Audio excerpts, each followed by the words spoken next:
For an entire year, she shared a bed with a man she barely knew. In the silence of the night, day after day, they existed side by side, but worlds apart. Words were absent from their interactions, and gestures seemed unnecessary, as if the very air between them was thick with unspoken thoughts. Their marriage, if one could call it that, seemed devoid of the warmth, affection, and connection that people often hoped for in a union. What, on the surface, appeared to be a soulless marriage, however, concealed a much deeper truth. The real story, one of pain, hidden scars, and the slow unraveling of a complex bond, was one that no one could see. And then, after an eternity of silence, when he finally broke the stillness with just 3 words, everything changed. The unspoken truth came to light. It was a story of waiting, of invisible wounds carried in solitude, and the kind of love that grows when no one is watching. Greetings, my dear friends.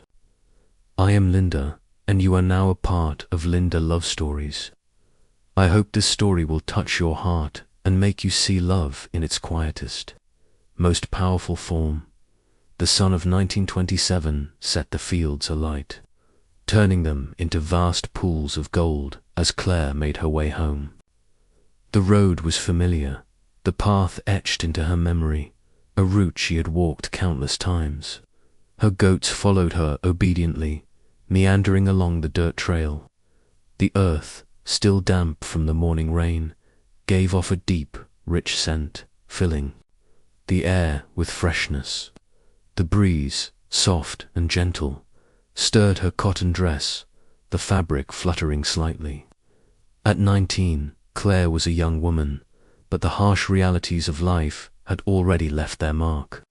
Her brown hair, often tied in a messy braid, reflected the practicality of her life spent working with her hands, tilling the soil, caring for animals, and maintaining the household. Her green eyes, bright and clear, were the only feature that seemed to hint at a deeper, untold story. Her mother used to say those eyes were a window to a better world, one that had been promised but never fully realized. The house, small and modest, where Claire had lived with her father, appeared on the horizon. Seeing it brought a wave of mixed emotions. The passing of her mother 5 years ago had created a void in the home. Before her mother's death, the house had always been warm, filled with laughter and love. But since then, it had become a place of coldness and solitude, especially with her father, Herbert, growing more bitter with each passing day. The loss of his wife had eroded something inside him. The once proud man who had worked the land with dedication now sought solace in cheap whiskey, drowning his sorrows in taverns and card games. Claire, caught between her father's decline and the responsibilities of running the household, had done her best to keep the family afloat. But there was only so much she could do alone. As Claire approached the house, something unusual caught her attention. A black horse tied to the fence, the reins perfectly arranged, the horse's glossy coat shining. It was rare for them to have visitors, especially someone with such a fine animal. She slowed her pace, sensing something was different. But it wasn't until she saw the man emerge from the front door that the full realization set in. The man who stood at the threshold of their home was tall, broad-shouldered, with an air of authority about him. His clothes, although simple, were well made, suggesting wealth or at least a refined taste. His face was partially obscured by a hat, but his presence was undeniable. Claire's heart skipped a beat when she recognized him. Benjamin Wright, heir to the Wright estate, one of the wealthiest and most powerful families in the region. His return to the area had stirred the town's rumors. People said he had studied in prestigious universities far to the east. Others claimed he had inherited his mother's gentleness, though most whispers suggested that there was something more to Benjamin than met the ice and dark secret he kept hidden from the world. Claire had never spoken to him, but like everyone else in town, she knew of him. His family's wealth had been the subject of countless conversations, both respectful and resentful. The Wrights were a name known far and wide, and Benjamin, though still young, had already inherited much of his father's estate after his death several months ago. Claire, her father's voice broke through the haze of her thoughts. "Come here." Claire felt a jolt of unease as she moved toward the door. The look on her father's face was something she had never seen before, strangely pleased, his eyes sparkling with an emotion she couldn't quite place. It was not the coldness of a man who had resigned himself to life's disappointments, but something different, something more.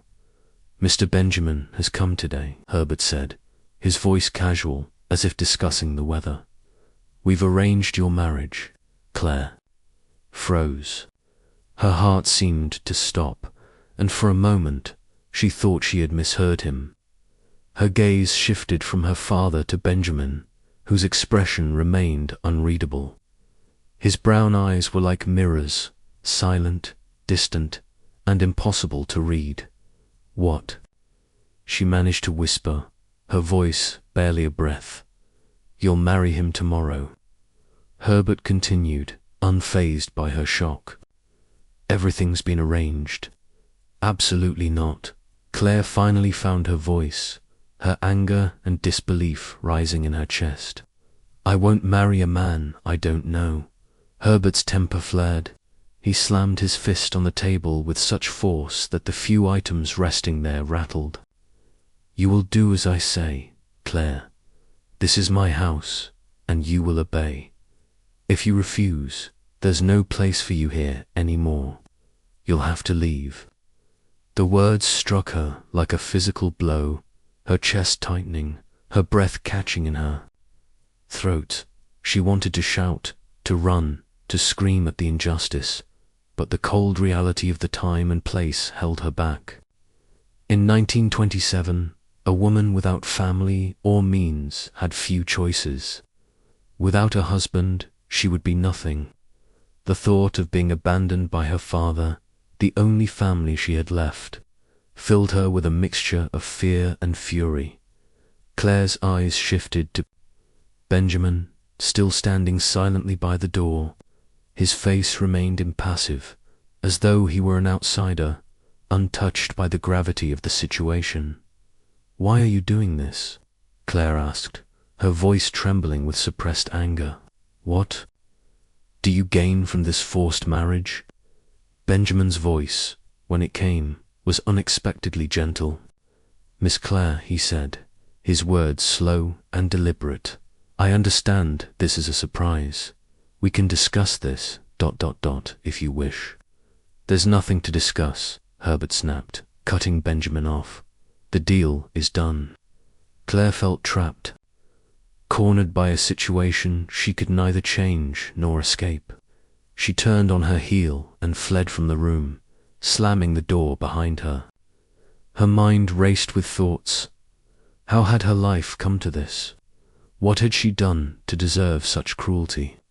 She cried in silence for hours, alone in the solitude of her small room. As the evening drew near and the harsh reality of her situation sank deeper, there was no escape, no rebellion left in her. Tomorrow she would marry a man she didn't know, for reasons she could not yet fully comprehend. The next morning, Claire found herself standing before an aging pastor, his face lined with the weight of years and wisdom, but his eyes dull with fatigue. His hands trembled slightly as he opened the old, worn Bible, preparing to conduct a ceremony that felt like an automatic, lifeless process. There was no warmth in the air, no joyful anticipation, only the heavy silence of inevitability. The house, small and cramped, became the stage for a union that felt more like an exchange of commodities than the beginning of a marriage. Claire wore her best dress, the one her mother had worn many years ago, now hastily adjusted and altered. It was simple, the fabric faded from age, but it was the only thing she had that could be considered appropriate for a wedding. Her trembling fingers clasped a small bouquet of wildflowers, hastily picked from the fields outside the house.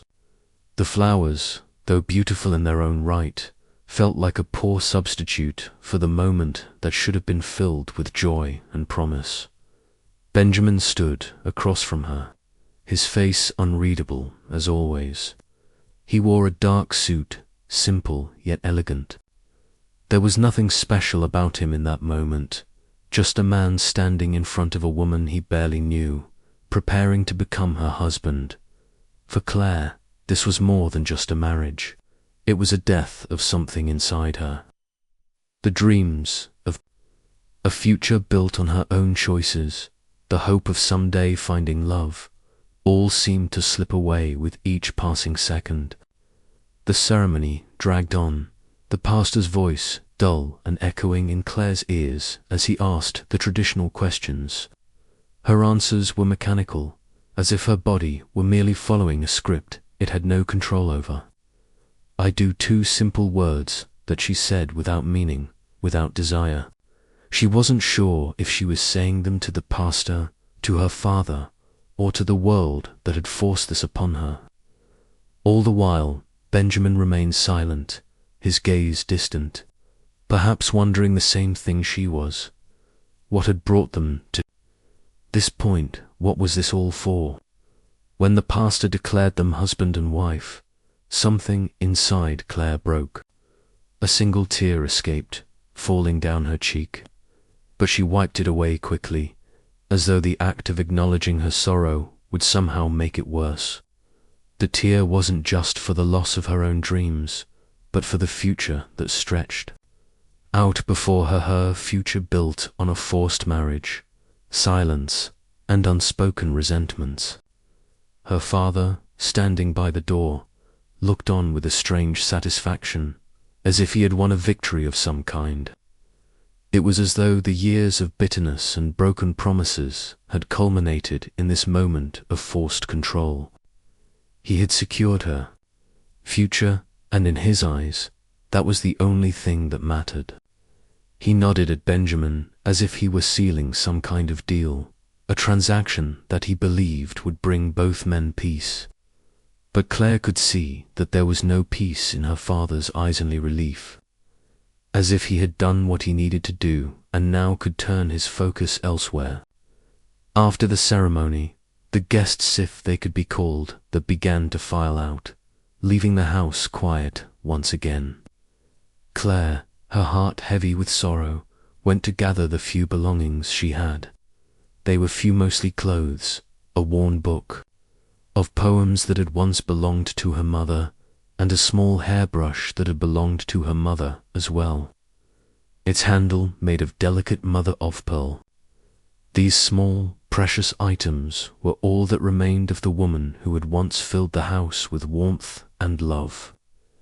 Claire stared at the hairbrush for a moment, her fingers tracing the worn edges as she fought to hold back tears.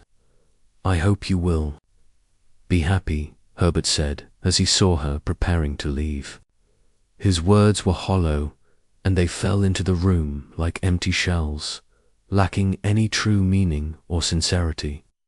He hadn't even acknowledged the pain in her eyes, nor the helplessness she felt.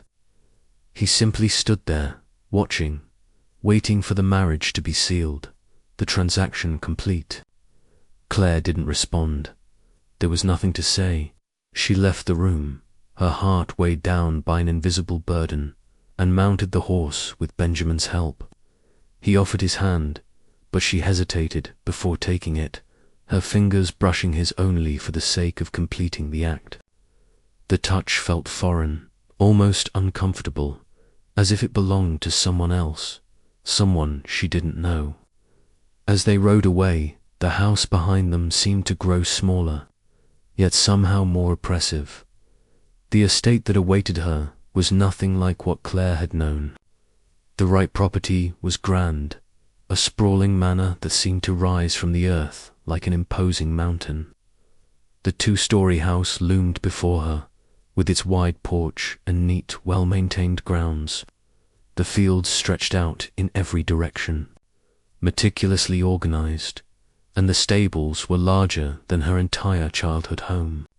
She felt small and insignificant as she dismounted, her feet sinking into the soft earth beneath her. "This is our house," Benjamin said quietly, his voice almost drowned out by the vastness of the estate.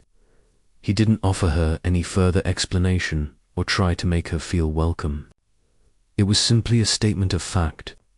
She nodded in response, though she didn't know if it was for him or for herself. As they entered the house, Claire was struck by how cozy it was inside. The atmosphere was nothing like what she had expected. The dark wooden furniture, colorful rugs, and light curtains created a homely, inviting atmosphere. But even this didn't soothe her. There was something about the space that felt foreign, as though she had stepped into a world she didn't belong to.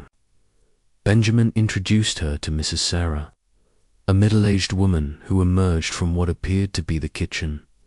Mrs. Sarah smiled at her warmly and welcomed her into the house, offering a kindness that Claire didn't know how to accept. The woman's voice was soft and gentle, and she seemed to genuinely care about Claire's well-being. "I've prepared the master bedroom for you," Mrs. Sarah said, her voice laced with hospitality. Claire felt her cheeks burn as Mrs. Sarah spoke of the bedroom, the shared bedroom, the one she had tried not to think about. But the reality of it settled over her like a heavy blanket. She followed Benjamin up the stairs, each step feeling heavier than the last. The bedroom was grand, much more so than anything she had imagined. The large canopy bed sat at the center of the room, flanked by polished wooden furniture. A small vase of wildflowers rested on the bedside table, a simple touch of beauty amidst the coldness she felt. "This is our room," Benjamin said, his voice neutral, distant. "There's an adjoining bathroom. I'll let you settle in. Dinner will be served at 6. Claire didn't respond. She simply stood there for a moment, her heart racing, her mind spinning. After a long silence, she allowed her legs to give way and sank down onto the edge of the bed, feeling the weight of everything settle around her. The bed was soft beneath her, but it offered no comfort. She could not shake the sense of helplessness that filled her chest. The tears came, then silent, steady, and unbidden. She let them fall, her hands clutching the worn fabric of her dress. This was not the life she had imagined, nor the one she had hoped for. The days that followed were marked by a strange, suffocating quiet. Claire had settled into a routine, one that felt like a series of motions without meaning. She woke early every morning, often before the sun fully rose, and spent her days in the large house, either helping Mrs. Sarah with the household chores or wandering through the gardens, trying to find solace in the beauty of nature. The weight of silence between her and Benjamin hung heavily in the air, a constant reminder of the tension that existed in their marriage. Benjamin, for his part, respected her space, never pushing her beyond the boundaries she had set. He would leave early each day to oversee the work on the farm, the fields, and the stables, and return only for dinner. There was no conversation between them, no questions, no explanations, just the shared silence of two people bound together by circumstance, not by choice. At night, when they would inevitably find themselves in the same room, they would lie in bed, each on their side of the vast space. A barrier of pillows stood between them, a silent testament to the emotional distance that separated them. Yet, despite the distance, Claire couldn't ignore the small things about Benjamin, the way he always removed his hat when entering the house, The quiet kindness he showed to the workers and staff, the gentleness in his eyes when he interacted with the children. He wasn't what she had expected. There was something about him that didn't fit with the cold, distant image she had created in her mind. The man who had married her out of necessity, it seemed, had a heart, a compassionate one, even if it remained buried beneath the weight of his own secrets. One afternoon, while Claire was tending to the garden behind the house, she noticed a commotion. Near the entrance, a line of families had gathered, waiting for something. Curious, she moved closer, her steps slow and deliberate. As she approached, she saw Benjamin standing at the gate, handing out bags of grain, fresh vegetables, and sometimes even milk and eggs to the waiting families. Double quotes, "Mrs. Cooper, how is your son?" Benjamin asked, his voice gentle as he handed a bag of supplies to a weary woman holding a baby in her arms. "Better, Mr. Wright. Thanks to that medicine you sent from the city," the woman replied, her voice filled with gratitude. Claire stayed hidden behind the garden wall, watching silently. She had always known that Benjamin came from wealth, but she had never realized how deeply he had invested himself in the well-being of the community. He knew each family by name. He knew their struggles, their joys, their needs. This was not the ostentatious charity of the rich. This was practical help, offered with dignity, given quietly, without any expectation of thanks. Later that day, as Claire was helping Mrs. Sarah prepare dinner, she couldn't stop thinking about what she had witnessed. Her curiosity got the better of her, and she sought out Sarah for an answer. "Does this always happen?" Claire asked, her voice hesitant. "These ... visits?" "Twice a week, ma'am," Sarah replied, her hands busy kneading dough. "Mr. Benjamin does this every week since his return. His father helped some of the families, but Benjamin ... well, he's gone further. He believes no one should go hungry while we have plenty of land to share." The words hung in the air, and Claire, for the first time, felt a flicker of understanding. Benjamin wasn't the cold, indifferent man she had initially thought. In fact, he seemed to be someone entirely different. That night, as she lay in bed, the moonlight casting soft shadows across the room, Claire found herself looking at Benjamin as he slept. The lines of his face seemed softer, almost boyish in sleep, free of the weight of responsibility he carried during the day. It was as if, in that moment, she was seeing him for the first time, not as the man who had married her in silence, but as a person with depth, complexity, and even a certain vulnerability. The days that followed brought new routines. Benjamin continued his quiet acts of kindness, visiting the families in need, making plans for the farm and the community. Claire, for her part, began to feel a strange stirring within her desire to do something, to contribute more than just the quiet maintenance of the household.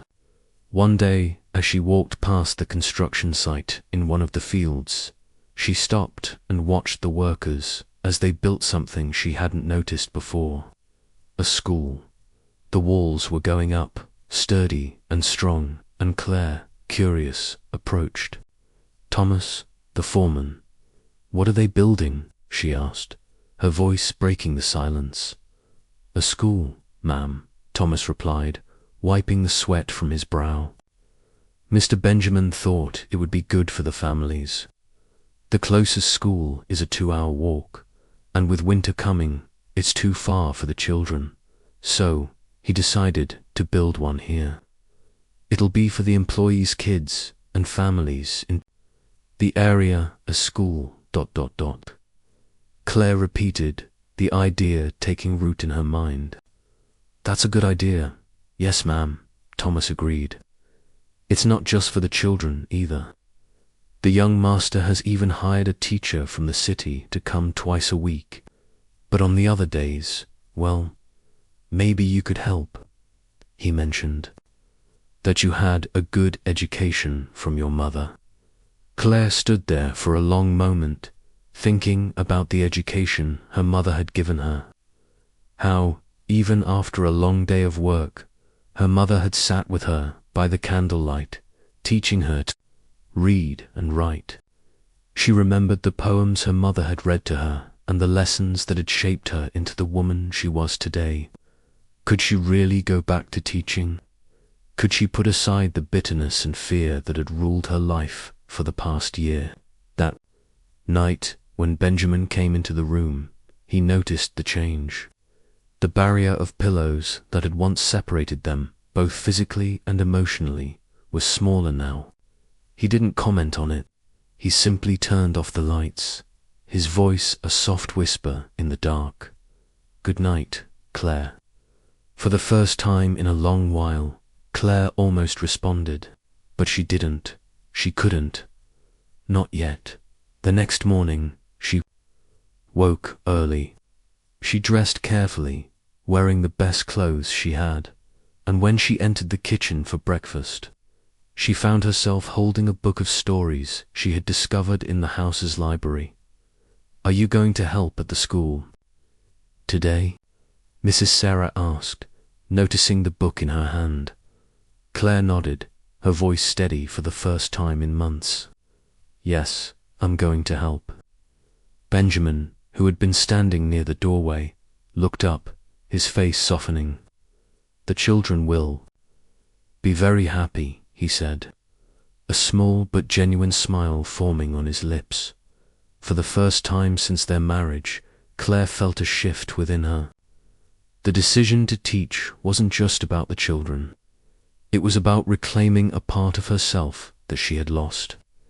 As she walked to the new school that day, the heavy weight of the past seemed a little lighter, the future a little brighter. It wasn't forgiveness that Claire felt, at least, not yet, but it was understanding. And that was enough for now.